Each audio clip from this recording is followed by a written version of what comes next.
बोलो सियावर रामचंद्र की जय, उमापति महादेव की जय, पवन सुत हनुमान की जय। सुसुखुर करम धरम जरि जाऊ, जहन राम पद पंकज भाऊ। जोग कुजोग ज्ञानु अज्ञानु, जहन राम प्रेम परिधान। तुम बिनु दुखी सुखी तुम्हें तेहि, तुम जानहु जिय जो जहि के। राउर आय सुशिर सबहि के, विदित कृपाल ही गति सबहि के। आप आश्रम ही आधारी है पार, भयउ सनेह शिथिल मुनि राय। करि प्रणाम तब राम सिधाय, ऋषि धरि धीर जनक पहियाय। राम बचन गुरु नृपहि सुनाय, सील सनेह सुभाय सुभाय। महाराज अब कीजिए सोई, सब कर धर्म सहित हित होई। ज्ञान निधान सुजान, ज्ञान निधान सुजान सुची। धर्म धीर नर पाल, रामा धर्म धीर नर पाल। तुम बिनु असमंजस समन, को संरथ एहि काल। मंगल भवन अमंगल हारी, द्रवहु सुदशरथ अजिर बिहारी। दीन दयाल विरद संभारी, हरहु नाथ मम संकट भारी। हे राम, तुम प्राणों के भी प्राण, आत्मा के भी आत्मा और सुख के भी सुख हो। हे तात, तुम्हें छोड़कर जिन्हें घर सुहाता है, उन्हें विधाता विपरीत है। जहाँ श्री राम के चरण कमलों में प्रेम नहीं है, वह सुख कर्म और धर्म जल जाए। जिसमें श्री राम प्रेम की प्रधानता नहीं है, वह योग कुयोग है और वह ज्ञान अज्ञान। तुम्हारे बिना ही सब दुखी हैं, और जो सुखी हैं वे तुम ही से सुखी हैं। जिस किसी के जी में जो कुछ है, तुम सब जानते हो। आपकी आज्ञा सभी के सिर पर है, कृपालु आपको सभी की स्थिति अच्छी तरह मालूम है। अतः आप आश्रम को पधारिए। इतना कह मुनिराज स्नेह से शिथिल हो गए। तब श्री राम जी प्रणाम करके चले गए और ऋषि वशिष्ठ जी धीरज धरकर जनक जी के पास आए। गुरु जी ने श्री रामचंद्र जी के शील और स्नेह से युक्त स्वभाव से ही सुंदर वचन राजा जनक जी को सुनाए और कहा, हे महाराज, अब वही कीजिए जिसमें सबका धर्म सहित हित हो। हे राजन, तुम ज्ञान के भंडार, सुजान, पवित्र और धर्म में धीर हो। इस समय तुम्हारे बिना इस दुविधा को दूर करने में और कौन समर्थ है।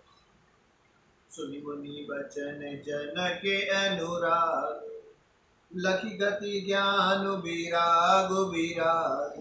शिथिल स्नेह गुणति मन माही, आय यहाँ कीन भल नाही। राम ही राय कयऊ बन जान, किन आप प्रिय प्रेम प्रवान। हमें अब बनते बन ही पठाई, प्रमुदित फिरब विवेक बढ़ाई। तापस मुनि महि सुरे गुसुनि देखी, भय प्रेम बस विकल विशेषी। समौ समुझि धरि धीरजु राजा, चले भरत पहि सहित समाजा। भरत आई आगे भई लीन, अवसर सरिस सुआसन दीन। तात भरत कह तेर हुति, राउ तुम विदित रघुवीर स्वभाव। राम सत व्रत धर्म रते, सब करे सीलु सनेहु रामा, सब करे सीलु सनेहु। संकट सहत सकोच बस, कहिए जो आय सुदेहु। मति मंगल हार, द्रवहु सुदशरथ अजिर बिहार। दीन दयाल विरद संभारी, हरहु नाथ मम संकट भार। मुनि वशिष्ठ जी ने के वचन सुनकर जनक जी प्रेम में मग्न हो गए। उनकी दशा देखकर ज्ञान और वैराग्य को भी वैराग्य हो गया, अर्थात उनके ज्ञान वैराग्य छूट से गए। वे प्रेम से शिथिल हो गए और मन में विचार करने लगे कि हम यहाँ आए, यह अच्छा नहीं किया।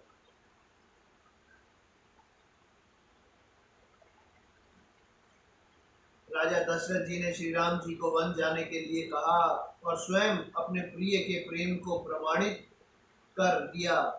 प्रिय वियोग में प्राण त्याग दिए, परंतु हम अब इन्हें वन से और गहन वन को भेजकर अपने विवेक की बड़ाई में आनंदित होते हुए लौटेंगे कि हमें जरा भी मोह नहीं है। हम श्री राम जी को वन में छोड़कर चले आए, दशरथ जी की तरह मेरे मरे नहीं। तपस्वी मुनि और ब्राह्मण यह सब सुन और देखकर प्रेमवश बहुत ही व्याकुल हो गए। समय का विचार करके राजा जनक जी धीरज धरकर समाज सहित भरत जी के पास चले। भरत जी ने आकर उन्हें आगे होकर लिया, सामने आकर उनका स्वागत किया और समयानुकूल अच्छे आसन दिए। तिरहुत राज जनक जी कहने लगे, हे तात भरत, तुमको श्री राम जी का स्वभाव मालूम ही है। श्री रामचंद्र जी सत्यव्रती और धर्म परायण हैं, सबका शील और स्नेह रखने वाले हैं, इसीलिए वे संकोचवश संकट सह रहे हैं। अब तुम जो आज्ञा दो वह उनसे कही जाए। सुनितन कुल की नयन भरी बार, बोले भरत धीर धरी भार। प्रभु प्रिय पूज्य पिता समय आपु, कुल गुरु समेत मायन बापु। कौशिकादि मुनि सचिव समाज, ज्ञान एम्बु निधि आपुनु आदि। शिशु सेवकु आयसु अनुगामी, जान मोहि सिख दी देई स्वामी। एहि समाज थल बूझबे राउ, मौन मलिन मैं बोलबे बाउ। छोटे बदन कयऊ बड़ी बाता, क्षमल तात लखी बाम विधाता। आगम निगम प्रसिद्ध पुराण, सेवा धर्म कठिन जगु जान। स्वामी धर्म स्वार्थ ही विरोधु, बैरु ऐंध प्रेम ही न प्रबोधु। राम रुकिर धर्म व्रतु, पराधीन मोहि जानी। रामा पराधीन मोहि जानी। सबके संबंध सर्वहित, करिय प्रेम पहचानी। मंगल हार, प्रभु सुदशरथ अजिर बिहार। दीन दयाल विरद संभारी, हरहु नाथ मम संकट भार। भरत जी यह सुनकर पुलकित शरीर हो नेत्रों में जल भरकर बड़ा भारी धीरज धरकर बोले, हे प्रभु, आप हमारे पिता के समान प्रिय और पूज्य हैं, और कुल गुरु श्री वशिष्ठ जी के समान हितैषी तो माता पिता भी नहीं है। विश्वामित्र जी आदि मुनियों और मंत्रियों का समाज है, और आज के दिन ज्ञान के समुद्र आप भी उपस्थित हैं। हे स्वामी, मुझे अपना बच्चा, सेवक और आज्ञानुसार चलने वाला समझकर शिक्षा दीजिए। इस समाज और पुण्य स्थल में आप जैसे ज्ञानी और पूज्य का पूछना, इस पर यदि मैं मौन रहता हूँ तो मलिन समझा जाऊंगा और बोलना पागलपन होगा। तथापि मैं छोटे मुंह बड़ी बात कहता हूँ। हे तात, विधाता को प्रतिकूल जानकर क्षमा कीजिएगा। वेद, शास्त्र और पुराणों में प्रसिद्ध है और जगत जानता है कि सेवा धर्म बड़ा कठिन है। स्वामी धर्म में स्वामी के प्रति कर्तव्य पालन में और स्वार्थ में विरोध है। दोनों एक साथ नहीं निभ सकते। वैर अंधा होता है और प्रेम को ज्ञान नहीं रहता। मैं स्वार्थवश कहूंगा या प्रेमवश, दोनों में ही भूल होने का भय है। अतएव मुझे पराधीन जानकर मुझसे न पूछकर श्री रामचंद्र जी के रुख, धर्म और व्रत को रखते हुए जो सबके सम्मत और सबके लिए हितकारी हो, आप सबका प्रेम पहचान कर वही कीजिए। भरत वचन सुनी देखी सुभाव, सहित समाज सराहते राव। सुगम अगम मृदु मंजु कठोरे, अरथु अमित अति आखर थोरे। जो मुकुर मुकुर मुकुर निज पानी, कही न जाई अस अद्भुत बानी। भूप भरत मुनि सहित समाज, गे जय विबुध कुमुद द्विजराज। सुनि सुधि सोच विकल सब लोगा, मनहु मीन गण नव जल जोगा। देव प्रथम कुल गुर गति देखी, निरखी विदेह स्नेह विशेषी। राम भगति मय भरतु निहारी, सुर स्वारथी हरि हारी। सब को राम प्रेम मय पेखा, भय अलेख सोच बस लेखा। राम सनेह सकोच बसे, कह ससोच सुर राजु रामा।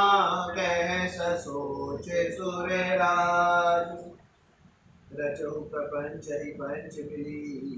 ताहि तभयउ अकाजु, भय भवने अमंगल हारी।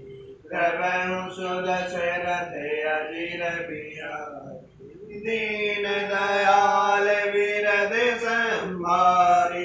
हरहु नाथ मम संकट भारी। भरत जी के वचन सुनकर और उनका स्वभाव देखकर समाज सहित राजा जनक उनकी सराहना करने लगे। भरत जी के वचन सुगम और अगम, सुंदर, कोमल और कठोर हैं। उनमें अक्षर थोड़े हैं परंतु अर्थ अत्यंत अपार भरा हुआ है। जैसे मुख का प्रतिबिंब दर्पण में दिखता है और दर्पण अपने हाथ में है, फिर भी वह मुख का प्रतिबिंब पकड़ा नहीं जाता। इसी प्रकार भरत जी की यह अद्भुत वाणी भी पकड़ में नहीं आती। शब्दों से उसका आशय समझ में नहीं आता। किसी से कुछ उत्तर देते नहीं बना। तब राजा जनक जी, भरत जी तथा मुनि वशिष्ठ जी समाज के साथ वहां गए जहां देवता रूपी कुमुदों के खिलाने वाले, सुख देने वाले चंद्रमा श्री रामचंद्र जी थे। यह समाचार सुनकर सब लोग सोच से व्याकुल हो गए, जैसे पहली वर्षा के जल के संयोग से मछलियां व्याकुल होती हैं। देवताओं ने पहले कुलगुरु वशिष्ठ जी की प्रेम विवल दशा देखी, फिर विदेह जी के विशेष स्नेह को देखा और तब श्री राम भक्ति से ओतप्रोत भरत जी को देखा। इन सब को देखकर स्वार्थी देवता घबराकर हृदय में हार मान गए, निराश हो गए। उन्होंने सब किसी को श्री राम प्रेम में सराबोर देखा। इससे देवता इतने सोच के वश हो गए कि जिसका कोई हिसाब नहीं। देवराज इंद्र सोच में भरकर कहने लगे कि श्री रामचंद्र जी तो स्नेह और संकोच के वश में हैं, इसलिए सब लोग मिलकर कुछ माया रचो, नहीं तो काम बिगड़ा ही समझो। बोलो सियावर रामचंद्र की जय, उमापति महादेव की जय, पवन सुत हनुमान की